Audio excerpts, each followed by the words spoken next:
Hey everybody, Aaron Cowan, Sage Dynamics, and this is the Aimpoint ACRO at 10,000 rounds.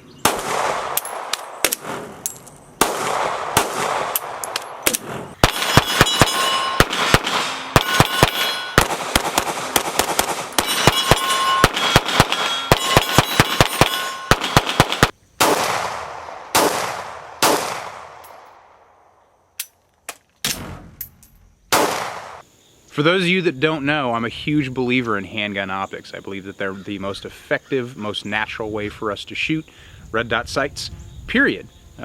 Iron sights are great for what they are, but they're not as physiologically natural to use as red dots are. So I'm a big believer in handgun optics, kind of get that out of the way.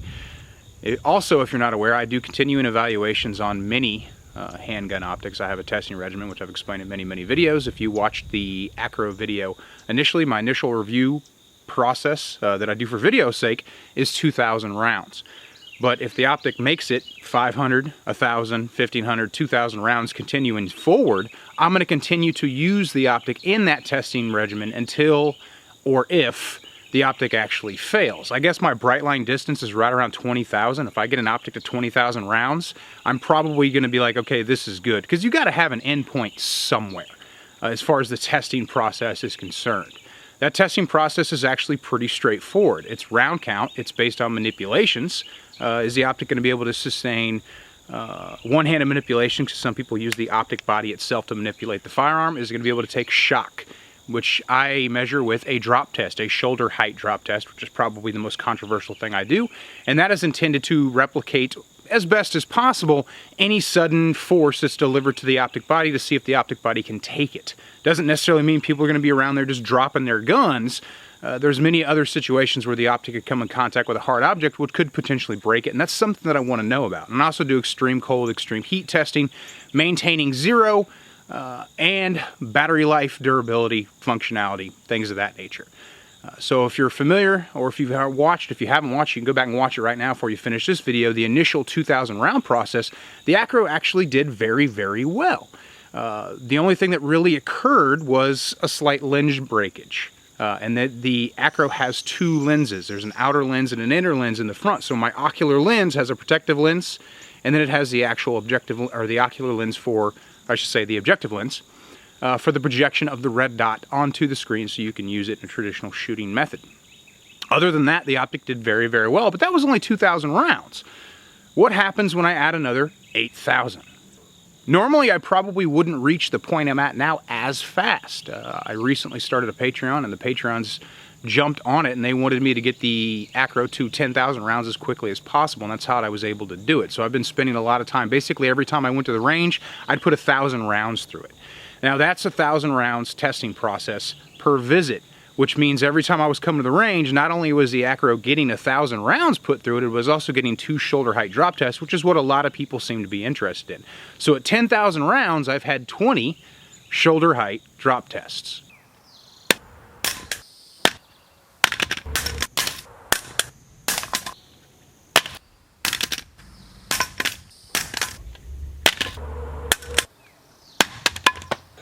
I'm happy to report at 10,000 rounds with 20 shoulder height drop tests, the ACRO is still functional, has maintained zero. The very first zero I put on it is the same zero. So here, I'll just kind of refresh your memory now. Here's my initial 5-round zero that I fired beginning the evaluation process when I was still under 500 rounds.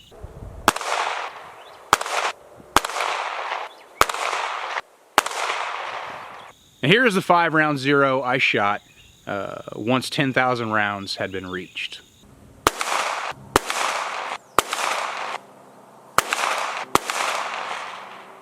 Best I can tell, based on handgun accuracy, that's fired at 25 yards, of course, the zero was maintained through 20 shoulder height drop tests and a lot of one-hand manipulations. I personally don't believe that you should be manipulating. I've said this in every video. I'll say it every video because it's kind of my caveat boilerplate.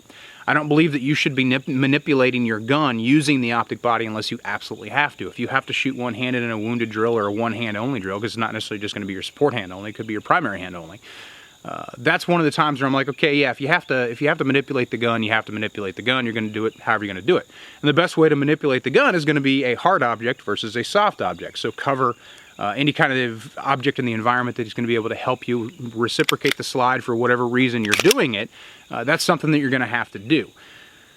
My personal feeling, and what I've seen through all the different optics that I've tested and continue to evaluate, is if it can handle a drop test, it's going to be able to handle a one-hand manipulation. Of course, again, there's always exceptions. One of the things that worried me about the ACRO going into it is that front sacrificial protective window, because it sits so close to the front of the optic where I'm going to be manipulating the optic. Is that going to create any undue issues or any significant issues, basically breakage problems? Because that protective window broke during a drop, I wasn't able to really test that theory on this unit, but I have a second ACRO that I'm evaluating as well, just in case this one eventually dies, which I don't foresee being a problem at this point. 10,000 rounds, 20 shoulder height drop tests. As far as ammunition goes, 115 and 124 range ammunition. I fired a lot of Fiocchi, some S&B, and then Gecko 124. And gold dot. Use a lot of gold dot. I'm always a big believer in using gold dot, and I'm using duty quality ammunition during the evaluation process, not just some soft 115. So 124 and 124 plus P gold dot, significant amounts during that 10,000 round process. The elephant in the room with the ACRO is battery life. People say that the battery life is a problem. No, it's not a problem. It's a feature. Aimpoint went with a battery based on the footprint that they wanted to have that does not have the same storage potential as the most venerable battery we see for MRDS, which is the 2032. It's roughly about 1/5 of the storage capacity, depending on which brand of battery you go with. Aimpoint recommends the Renata, which is a very well-known Swiss battery, which is commonly used in high-end watches. I highly recommend that battery as well. I've been using them throughout the process, which I'll get into how many batteries I've burned up to this point. The ACRO also does also not have as, I guess, obvious as or dark, I should say, or blue of a notch filter as you see from some of the other pistol optics that are out there, optics in general. Now, a notch filter, if you're not familiar, is something that a film that they apply to the glass to block certain or dim certain spectrums of light to allow you to see the dot easier in different lighting conditions. Which means if basically the optic does not have to be turned up as bright in order for you to be able to see the dot, which extends the battery life. No notch filter I'd have to use, for example, setting 8. Throw a notch filter in there, I can use setting 6, which will extend my battery life because I'm using less power. The LED is not as bright, so I get a lot of gain there. The problem and the complaint that a lot of people have had with notch filters in the past is they distort the color of what the person is seeing, which has never been an issue for me because I don't really look through the window. I look at the target and I line the dot up with it, which is the way red dots are designed to be used. But based on your eye dominance issues or just personal preference, you may find yourself like, yeah, I really notice that bluish tint and it bothers me, I don't like it. And I can totally understand that. Because the notch filter isn't as evident, I don't believe that they applied as, I guess, dark, if you will. We'll use that term as dark or as distorting if you're getting into the whole color variance thing of a notch filter as you see on some optics like the Trijicon RMR. So that potentially cuts down battery life even further. Now, how bad is the battery life situation? I believe that's something that really comes down to preference and who is the end user of the optic itself. Aimpoint quoted the battery life at 1.5 years on setting 6. And they also said that setting 7 or setting 8 are going to significantly, and then of course onto there, because we've got 10 settings that we can use. Settings 1 through 4 are recommended for night vision use. 5 to 10 are for low light, daylight, any other condition other than night vision. Even though you can use any of the settings on night vision, 1 through 4 really do lend themselves very well to aiming the handgun through worn night vision devices. They never lied about the battery life like some people say, like, oh yeah, it's not as good as it was supposed to be. No, it's right there in the literature if you know how to read it. The problem is, when it comes to manuals, you can't do a really good job of explaining what setting 6 is going to look like because everybody's got different concerns, different uses, different occupational needs when it comes to battery settings. Me personally, I like to run my optic almost too bright. So an example, and it's not a comparison, just an example, on the Trijicon RMR, I'm one setting down from max power in all lighting conditions except for night vision. That way I never have to worry about being able to get my dot. I don't have to make adjustments on the fly, especially for a self-defense or a duty handgun. I don't want to have to be screwing with buttons when I need my gun right now. So that's something that I've always been a little wary of when it comes to battery life on other optics that are out there. And again, just because I'm mentioning the RMR, their battery life has always been very, very well respected, because you're going to get, I mean, a year easy. And I feel like that's a good benchmark, and it's a very obtainable benchmark. Unfortunately, it's not a benchmark, depending on settings that you use, that the ACRO is going to be able to obtain. They say 1.5 years on setting 6. The problem is setting 6 is not very usable depending on the lighting conditions that you're in. In a lower light, especially with a low or lower lumen, so if you're running like 500 less lumens on your weapon light, yeah, setting 6 is usable at night. During the day, it depends on the position of the sun, brightness, if it's overcast, something like that, so it's not dependable. I've been on a few ranges. I've been taking the ACRO with me to classes, letting students see it who hadn't seen it yet, and I've also been using it myself, of course, because I got to get 10,000 rounds. When I have backlit targets by the sun, setting 6 just doesn't cut it. It washes out a lot. It starts to blend in with the target, and it's not a setting that I'm going to be able to use. So me, I've been using setting 8. Setting 8 has been the consistent setting that I've been used. The problem is on setting 8, I'm draining that smaller output battery or smaller storage capacity battery much faster than I would like, which means I've had to go through multiple batteries. Now, I haven't really used setting 9. There were a few times when just the lighting conditions kind of warranted it, and under low light, setting 9 seems to be, for my weapon light, I'm using a Surefire X300U, 1000 lumen output. That setting 9 seems to be more obvious and more obtainable on initial presentation than setting 8, definitely from setting 7, definitely from 7.6, and it just gets worse from there as far as brightness and contrast is concerned. So primarily using the optic on setting 8, I'm burning through a battery, and again, it kind of varies even with the same battery brand. I've been using Renata since the very first battery replacement. I'm not seeing consistent by the day burnout. So from mid-April until now, like I said, mid-April 2019 to September, beginning of September 2019, I'm going through a battery on setting 8 about every 3 weeks. Yeah. Not really awesome, but also not necessarily the end of the world, like I kind of said in the beginning of this conversation on batteries, not necessarily the end of the world depending on how you think about the optic. There are user-specific things you can do to prolong your battery life when the optic is not in use. If it's not necessarily a self-defense gun, but it's a duty gun and you have a different self-defense gun in the house and it's going in the safe, you can just turn the optic off. Not a big deal. Another cool feature that Aimpoint worked into that is it's not just going to die on you. I ran it on setting 10 just to see what would happen. And once it ran out of enough energy for setting 10, the optic actually stepped down to probably, I couldn't really tell specifically because it wouldn't let me cycle as high so I could count. But I'm pretty sure it was setting 7 that it just bumped itself down to prolong that battery life and let me know, like, hey, you're probably going to need to replace this battery pretty soon. And since the battery can be accessed very, very easily from the side of the optic with a, basically you can use a dime, a nickel, a quarter, a penny, whatever small change you prefer. I'm sure there's some foreign coins that wouldn't work so well, but whatever.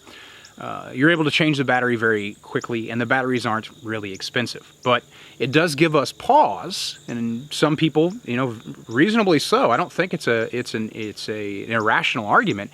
If I'm coming over from an optic that had a guaranteed 6-month, year and a half, 2-year battery life, is the juice really worth the squeeze, as they say, for me to change dramatically my expectations of battery life? And I think that comes down to how gear focused you are, how much you PMCS your equipment, and then thinking about, if I'm running that pistol optic and I'm thinking about the battery life, now I have to think about it. I can't just pick a calendar day per year to change my battery. For some people, that's going to be a significant roadblock for them adopting this optic, so they want to make sure, okay, if I'm trading battery life for function and for performance, am I getting more function performance for the trade? When I carried on duty full-time with a handgun weapon light, I would change my batteries out weekly, period, because at some point that weapon light was probably going to be used. The only time I wouldn't make the changes is if I'm like, hey, I haven't drawn my gun all week, so I'm good. But at any time where I had to use my firearm for whatever situation, gunpoint or searching for a known threat, And this, of course, goes to handheld as well. In fact, the handheld batteries I always changed weekly because I was always using my handheld light, regardless of which shift I worked. Change them out weekly. Pistol optic, you could do the same thing. It's not that big of a deal, and again, you're probably not going to have to change the battery because of that step-down feature. The optic is going to let you know, so pre-going on shift or pre-going out the door for the day, if you're carrying it for personal protection concealed carry, doesn't even have to be duty focused. I can go ahead and do a cycle check, see where I'm at, and be like, okay, yeah, I got to change the battery. Not really that big of a deal if you're the kind of person who habitually, religiously checks your equipment. If you're more, I should say, relaxed, or I don't want to use the word lazy necessarily because everybody's lives are different, everybody's focuses are different, and everybody's gun purposes are different. You may be a gun that never leaves the house. If you're not somebody who does daily checks on your equipment, maybe you check it out when something looks wrong, then maybe this optic isn't for you just based on battery performance. Now the other issue is, or I should say the other topic is this optic performing significantly better than other optics out there to make the battery life the lower battery or the less battery life worth the trade? No, it's not. And of course I'm gonna go ahead and put an asterisk on that because for some people it is. For everybody it's not necessarily. And I hate to say, well, this guy deserves this kind of gear or this guy needs this kind of gear and you don't, but there are occupational things that should be taken into account. If I'm working in a law enforcement or military profession, probably law enforcement because the military doesn't really get to go out there and grab optics as much as they like to, and the kind of guys that do, well, they know what they're doing. If I work a lot in night vision or if I shoot a lot under night vision, then the ACRO is a very, very good choice. Also, if I work in an environment where I have adverse weather, a very rainy, subtropical, tropical environment, or, you know, coastal areas where we deal with a lot of water for rain or for whatever reasons, or if I work a place where my winter is or I should say my summer is 15 minutes and the rest of the time it's just different depths of snow, it might be something I'm be willing to consider more than some of the other optics that are out there because it does have that enclosed emitter. That being said, I've spent at this point hundreds of thousands of rounds shooting various optics with exposed emitters in all weather conditions known to man except for, I guess, volcanic ash. I haven't got that one yet. And I've never been like, oh, I can't use this because of this weather condition. There's ways to overcome those situations. Another cool feature about the enclosed emitter that it's definitely worth mentioning is not necessarily talking about rain or snow or anything like that, but just general condensation fogging. So if I get out of an air-conditioned vehicle and then I'm suddenly in a temperate environment or hot environment and my optic windows fog up, because of the LED that Aimpoint uses in the ACRO, your front and back lens may fog, but you're still going to be able to see a projected dot and still be able to use the optic. It'll just be kind of semi-opaque looking through the glass, but you're still going to be able to shoot. So yes, the enclosed emitter is advantage, but I think that advantage is very, very specific to the end user. If I carry my firearm concealed carry, I'm not as worried about incidental contact with snow or rain. If I carry in a duty holster and I don't have a way to protect the optic, that rear window, because let's be honest, if it's in the holster, the rear window is the one that's most likely to suffer from rain or snow, then yeah, okay, cool, I get it. You just have to understand that that battery life is a negative. It's not a negative that was inadvertent or accidental. It's a negative based on the battery they chose because they wanted to maintain a certain footprint. The T1, T2, H1, H2, they use the 2032, but that's because basically the adjustment wheel is also the battery housing. So while the optic itself is very, very small, the battery compartment, the battery housing is kind of large because it's the adjustment wheel and it's the battery housing. They didn't want to do that with the ACRO, so that's why we ended up with a smaller battery. Some people have said, hey, well, they still could have got a 2032 in there, and I'm like, yeah, but at what cost? Long-term impressions. How do I feel about the ACRO after 10,000 rounds? I kind of sprinkled it throughout.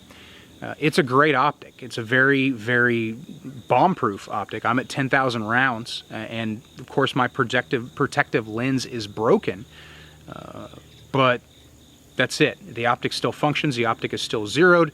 Battery issue has been addressed. So if we're setting the battery conversation aside, what about the other features? Enclosed emitter is awesome.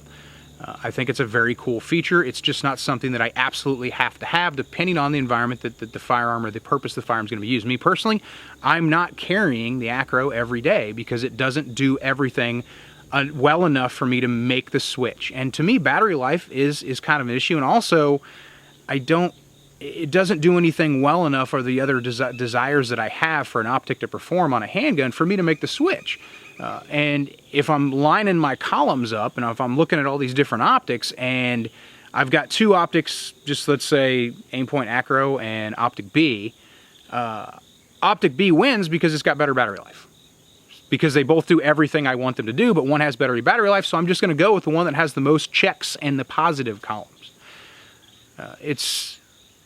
It's really going to come down to purpose and expectation of what you want the optic to do. Over that 10,000 round process, the 10,000 rounds that I've reached so far, of course, I'm going to continue using the ACRO in the evaluation process until it breaks, until I hit 20,000 rounds. I'm probably going to hit 20,000 rounds because this thing is built bomb-proof. The only other complaint I really have about it, which I hear that Aimpoint is already addressing, is the adjustments can be a little vague. We don't get the tactile clicks, at least in the models that I have, because they were the earlier ones, that I would like. And also, there's no specific time markings to let me know if I'm about to back my adjustment out of or screw it down too deep into my windage and elevation and run out of adjustment space during the zero process, which I don't think would ever happen. But apparently it happened enough that Aimpoint is addressing it. Somebody brought it up and they're going to go ahead and make that fix. So over 10,000 rounds, yeah, it's a great optic. If you already have one, then you really haven't made a bad purchase, but you do have to be more aware and you have to pay more attention to that battery life. That's going to be something that's going to continue to come up.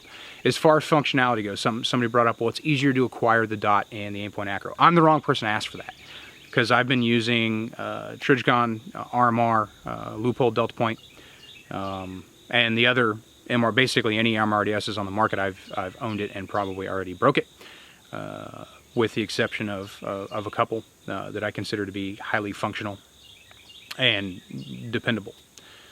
The Aimpoint is definitely in my top 3 of durability. It's in my top 3 of functionality. It's in my top 3 of features. The only caveat always comes back to that battery life, and that's something that you definitely have to think about. Like I said, make an informed decision, and that's something. If you're like, you know what, I'm kind of lazy, maybe the ACRO is not for you. If you're like, hey, you know, I'm PMCSing my stuff every day before I go on shift or before I go out the door for the day, then I don't think that there's going to be any issue at all. I don't feel like the battery life is a boogeyman. But because I have a large sample size of shooters, you know, I train 600 to 1,000 shooters, individual shooters, not counting the repeat students a year, I get a large sample size of students. And I also teach a lot of red dot specific handgun classes, so I'm talking to a lot of people, seeing a lot of people's equipment, getting a feel for, I guess, a general sample size of the shooting community that are using MRDS on handguns. And there's some guys out there that some things don't occur to them, or they're not keeping very good track of when battery replacements should be coming up. So that's something that you got to think about, be honest with yourself, and be like, you know what, I don't actually remember the last time I checked battery on this. Maybe this optic wouldn't necessarily be for me. But is it the pinnacle? No, it's not. But it is the best purpose-built optic for a handgun that anyone has produced to date, which is, as filming this September 2019. It just could have been a little better as far as battery life. They could have went with a different battery, or they could have found a way somehow to get that 2032 in there so we'd get more power. There are a lot of different battery options out there. Now, I don't know as much as an engineer does. So Aimpoint chose that battery for a reason. I'm going to go ahead and give them the benefit of the doubt in the fact that they couldn't find a way to use a different battery source for whatever reason. So I'm not really going to hold the battery against them. And I'm tired of talking about the battery. If you have an Aimpoint ACRO, you have a durable optic. Bottom line, you have an optic that has a crisp, clean dot. It handles adverse weather conditions well, and it can take a beating, whether it be from drops or sudden impacts from the environment, going through a door, rolling on your side when you're using a rifle and the pistol's still in the holster. Any number of things that can occur that cause issues. The mounting system is solid. The adjustments need a little work, but if you're buying one after this video, or if you got one of the newer ones, you've already got the improved adjustments from what I understand is going to be rolling out with the in-production changes. Are they going to be able to improve the battery life? Not without changing the battery that's used or producing ACROs in the future that have a more, I guess, robust notch filter to extend battery life, which I totally wouldn't mind. If they threw a blue notch filter in there, and people, of course, would complain because like, oh no, it's got blue in it. Not really a big deal to me, and it would definitely significantly increase that battery life. Short of that, this is what we got. So for 10,000 rounds, it's still functioning, it still works, it's still great. except for some of the issues that have been identified in this video, which may or may not be an issue to you. So if you're on the fence about the ACRO and the battery life doesn't bother you, by all means, get a gun milled, get an agency AOS, or Unity Tactical also offers a mounting option for it, and I'm sure other people do as well. Go ahead and throw it on your duty or your carry gun and just pay attention to that battery life. I'm Aaron, Countless Sage Dynamics. Train accordingly.